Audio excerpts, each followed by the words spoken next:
Hi friends, నేను మీ Mounika. Welcome to the Mounika Telugu vlogs. Friends, ఈరోజు వీడియోలో వచ్చేసి మనం హోటల్ స్టైల్ పన్నీర్ కర్రీని ఇంట్లోనే ఈజీగా ఎలా తయారు చేసుకుందాము ఈ వీడియోలో చూసిద్దామా ఫ్రెండ్స్. చూడండి, మనం ఇంట్లో ఇలా సింపుల్గా తయారు చేసి పెట్టాము అంటే చిన్నపిల్లలు కానీ పెద్దవాళ్ళు కానీ చపాతీలకు కానీ రైస్లకు కానీ ఎంతో ఇష్టంగా తినేస్తారు ఫ్రెండ్స్. ముందు దీన్ని ఎలా తయారు చేయాలో ఈ వీడియోలో చూసిద్దామా. ముందుగా మనం ఒక 200 గ్రామ్స్ పన్నీర్ ముక్కల్ని తీసుకుందాము. చూడండి, ఇక్కడ నేను పన్నీర్ ముక్కల్ని కొద్దిగా పెద్ద సైజే కట్ చేస్తున్నాను. మనం చిన్న సైజు కట్ చేసాము అంటే పన్నీర్ ముక్కలు అనేవి మనం కర్రీలో వేసినప్పుడు మనం అటు ఇటు కలిపేటప్పుడు అవి విరిగిపోతాయి. ఇలా పెద్ద పెద్ద ముక్కలుగా కట్ చేసుకున్నాము అంటే మనకు కర్రీ అనేది చాలా బాగుంటుంది. చూడండి, ఇంత సైజులో కట్ చేసుకుంటే సరిపోతుంది. ఇప్పుడు వీటిని పక్కన పెట్టేసుకొని ఒక బౌల్ తీసుకుందాము.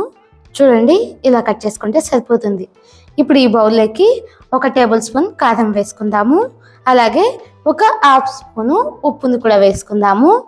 ఇందులోకి కొద్దిగా గరం మసాలాను కూడా వేసుకుందాము. చూడండి, ఇక్కడ 1 హాఫ్ స్పూను గరం మసాలా, అలాగే చిటికెడంతా పసుపు కూడా వేసాను. ఇప్పుడు ఇందులోకి 1 స్పూను మనం ఆయిల్ వేసుకుందాము. ఆయిల్ వేసుకొని మసాలా మొత్తం బాగా మిక్స్ అయ్యేలాగా ఇలా కలిపేసుకుందాం. చూడండి, వీడియోలో చూపించినట్టు ఇలా అంతా కలుపుకుంటే సరిపోతుంది. చూడండి, మనం ఇలా కలుపుకున్నాం కదా. ఇప్పుడు వీటన్నిటిని పక్కన పెట్టుకొని ముందుగా మనం కట్ చేసుకున్న పన్నీర్ ముక్కల్ని ఇందులో వేసేసుకుందాం. చూడండి, ఇలా వేసుకొని పన్నీర్ ముక్కలకి అనేది మసాలా మొత్తం బాగా పట్టేలాగా దీన్ని మొత్తం బాగా కలుపుకోవాలి. మనకు పన్నీర్ ముక్కలకి మసాలా అనేది బాగా పట్టింది అంటేనే మనకు కర్రీలోకి టేస్ట్ అనేది చాలా బాగుంటుంది. చూడండి, ఇలా కలిపాము అంటే సరిపోతుంది. మసాలా మొత్తం పన్నీర్ ముక్కలకి పట్టాలి. ఇలా పడితే మనకు పన్నీర్ ముక్కలు అనేవి కర్రీలో వేసినప్పుడు చప్పగా ఉండకుండా బాగా రుచిగా ఉంటుంది. చూడండి, ఇలా కలిపి దీన్ని పక్కన పెట్టేసుకుందాము. ఇప్పుడు మనం స్టవ్ మీద ఒక కడాయి పెట్టుకొని అందులోకి 1 టేబుల్ స్పూను ఆయిల్ వేసుకుందాం. ఆయిల్ వేసుకొని ఈ పన్నీర్ ముక్కలు అనేవి బాగా ఫ్రై చేసుకుందాం. చూడండి, వీడియోలో చూపించినట్టు ఇలా పన్నీర్ ముక్కలను వేసేసుకొని వీటిని రెడ్ కలర్లోకి వచ్చేంత వరకు బాగా ఫ్రై చేసుకోవాలి. ఇలా ఫ్రై చేసుకున్నాము అంటే మనం కర్రీలోకి వేసుకున్నప్పుడు మనకు పన్నీర్ ముక్కలు అనేవి చప్పగా ఉండకుండా చాలా రుచిగా ఉంటాయి ఫ్రెండ్స్. చూడండి, హోటల్స్లలో ఇలాగే ఫ్రై చేసుకొని వేసుకుంటారు. మనం ఇలాగే వేసుకున్నాము అంటే రుచి అనేది చాలా బాగుంటుంది. చూడండి, ఇలా మనం దీంట్లోని కొద్దిగా ఫ్రై అయ్యేంత వరకు ఫ్రై చేసుకుంటే సరిపోతుంది.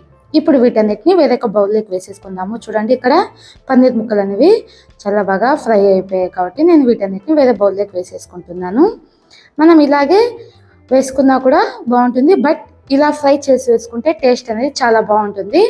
ఇప్పుడు ఇందులోకి ఇదే నూనెలోకి మనం ఇలా చిన్నగా కట్ చేసుకున్న ఆనియన్స్ వేసేసుకుందాం. నేను ఇక్కడ చిన్న ఆనియన్స్ వేసేసుకుంటున్నాను. ఇవి దొరికితే వేసుకోండి, లేదంటే ఒక ఆనియన్ని చిన్న ముక్కలుగా కట్ చేసి వేసేసుకోండి. ఇప్పుడు ఇందులోకి అలాగే 1 కప్పు మనము టమాటా ముక్కల్ని కూడా వేసేసుకుంటున్నాను. ఆనియన్స్ టమాటా ముక్కలు అనేవి బాగా ఫ్రై అయ్యేంత వరకు వీటిని బాగా వేయించుకోవాలి. ఇప్పుడు ఇందులోకి ఒక 10-15 జీడిపప్పులను వేస్తున్నాను. జీడిపప్పులు అనేది నేను టేస్ట్ కోసమే వేస్తున్నాను. జీడిపప్పులు లేకుంటే మీ దగ్గర శనగకాయ పప్పులు కానీ లేదంటే పల్లి పప్పులు అంటాం కదా, అవైనా వేసుకోండి. పల్లీలు అంటాం కదా, అవి వేసుకున్నా సరిపోతుంది. ఇలా వేసుకొని వీటిని బాగా ఫ్రై చేసుకొని పక్కన పెట్టేసుకుందాం. ఇది మొత్తం బాగా చల్లారిపోయిన తర్వాత మిక్సీ బౌల్ తీసుకొని అందులోకి వేసుకుందాం. మనం మసాలా అనేది బాగా చల్లారిపోయిన తర్వాత వేసుకొని మిక్సీ పట్టుకోవాలి, లేదంటే మిక్సీ అనేది పాడైపోయే ఛాన్సెస్ ఉంటాయి కదా. ఇలా బాగా చల్లగా పోయిన తర్వాతే దీన్ని వేసుకొని దీంట్లో కొద్దిగా నీళ్ళు వేసుకొని మిక్సీ పట్టేసుకుందాం. చూడండి, ఇలా మెత్తగా పేస్ట్ లాగా మిక్సీ పట్టుకుంటే సరిపోతుంది. ఇప్పుడు దీన్ని పక్కన పెట్టేసుకొని ఇప్పుడు పొయ్యి మీద వేరే బౌల్ పెట్టుకొని అందులోకి 1.5 టేబుల్ స్పూన్ ఆయిల్ వేసుకుందాం. చూడండి, ఇక్కడ నేను 1.5 టేబుల్ స్పూన్ ఆయిల్ వేసుకున్నాను. ఇప్పుడు ఇందులోకి 2 బిర్యానీ ఆకులు వేస్తున్నాను.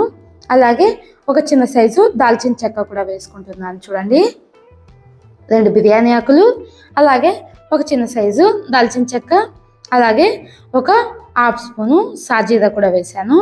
ఇప్పుడు చిన్నగా కట్ చేసుకున్న 1 కప్పు ఆనియన్స్ కూడా వేసుకుంటున్నాను. చూడండి, ఇలా సన్నగా కట్ చేసుకొని ఆనియన్స్ వేసుకోండి, మనకు రుచి అనేది బాగుంటుంది. ఇలా వేసుకున్నాం కదా. ఇప్పుడు ఇందులోకి 2 పచ్చిమిర్చీలను కూడా వేసుకుందాము. చూడండి, 2 పచ్చిమిర్చీలను వేసుకొని ఇవి మొత్తం బాగా ఫ్రై అయ్యేంత వరకు వీటిని మొత్తం బాగా ఫ్రై చేసుకోవాలి. చూడండి, ఇలా మనం ఫ్రై చేసుకున్నాము అంటే టేస్ట్ అనేది బాగుంటుంది. లేదు అంటే ఇవి ఫ్రై కాకుంటే మనకు రుచి అనేది సరిగ్గా ఉండదు. ఇప్పుడు మనం ముందుగా మిక్సీ పట్టుకున్నాం కదా మసాలా అంతా, దాన్ని వేసుకొని దీన్ని కూడా ఆయిల్ పైకి తేలేంత వరకు బాగా ఫ్రై చేసుకోవాలి. మనం మసాలా అనేది ఆయిల్ అనేది పైకి తేలేంత వరకు బాగా ఫ్రై చేసుకుంటేనే రుచి అనేది చాలా బాగుంటుంది ఫ్రెండ్స్. చూడండి, ఇక్కడ కొద్దిగా వాటర్ యాడ్ చేసి నేను దీన్ని బాగా ఫ్రై చేసుకొని చూపిస్తాను మీకు.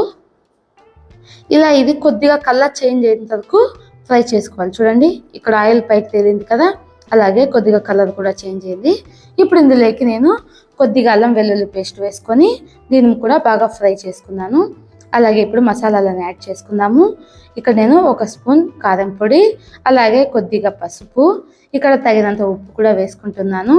అలాగే 1/2 స్పూన్ గరం మసాలాను కూడా వేసుకొని దీన్ని కూడా బాగా ఫ్రై చేసుకోవాలి. మసాలాలు మొత్తం మనకు బాగా పట్టేలాగా బాగా ఫ్రై చేసుకోవాలి.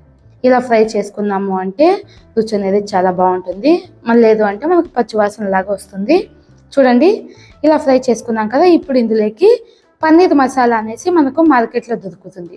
ఆ మసాలాను కూడా వేసుకొని 1 స్పూను దీన్ని కూడా బాగా ఫ్రై చేసుకొని ఇప్పుడు ఇందులోకి పన్నీర్ ముక్కల్ని యాడ్ చేసుకుందాం. చూడండి, ఇలా ఫ్రై చేసుకున్న తర్వాతే పన్నీర్ ముక్కలను అనేది యాడ్ చేసుకుందాం. చూడండి, ఇప్పుడు నేను పన్నీర్ ముక్కలను వేసేసుకుంటున్నాను. నూనెతో సహా అలాగే వేసేసుకున్నాను. ఇప్పుడు దీన్ని మొత్తం మసాలా మొత్తం పన్నీర్ ముక్కలకి పట్టేలాగా దీన్ని మొత్తం ఒకసారి కలిపెట్టేసుకుందాం. చూడండి, ఇలా కలుపుకున్నాము అంటే పన్నీర్ ముక్కలకి అనేది మసాలా మొత్తం పడుతుంది. ఇప్పుడు ఇందులోకి కొద్దిగా నీళ్ళని వేసుకొని ఒకసారి కలిపేసుకొని మూత పెట్టేసుకుంటున్నాను. దీన్ని మూత పెట్టేసుకొని ఒక 10 నిమిషాల తర్వాత మూత తీసి చూసాము అంటే ఇలా నీళ్ళు మొత్తం పైకి తేలుతూ నూనె మొత్తం సైడ్ నుంచి వచ్చేస్తుంది కదా. ఇలా వచ్చినప్పుడు ఇందులోకి కొద్దిగా కసూరి మెతిని బాగా నలిపి వేసుకోండి. చూడండి, ఇలా వేసుకున్నాము అంటే రుచి అనేది చాలా బాగుంటుంది. మీ దగ్గర కసూరి మెతి లేదు అంటే స్కిప్ చేసేసేయండి. ఉంది అంటే కంపల్సరీగా వేసుకోండి. మనకు హోటల్ స్టైల్ మనకు పన్నీర్ కర్రీ రావాలి అంటే కసూరి మెతి వేస్తేనే టేస్ట్ అనేది అలాగే వస్తుంది. ఇప్పుడు మనం లాస్ట్లో కొత్తిమీర వేసుకొని దీన్ని కూడా ఒక 2 నిమిషాలు బాగా కలుపుకోవాలి. కొత్తిమీర అనేది చిన్న చిన్న పీసెస్గా కట్ చేసుకొని వేసుకోండి. చూడండి, ఇలా వేసుకున్నాం కదా, దీన్ని కూడా బాగా కలుపుకోవాలి.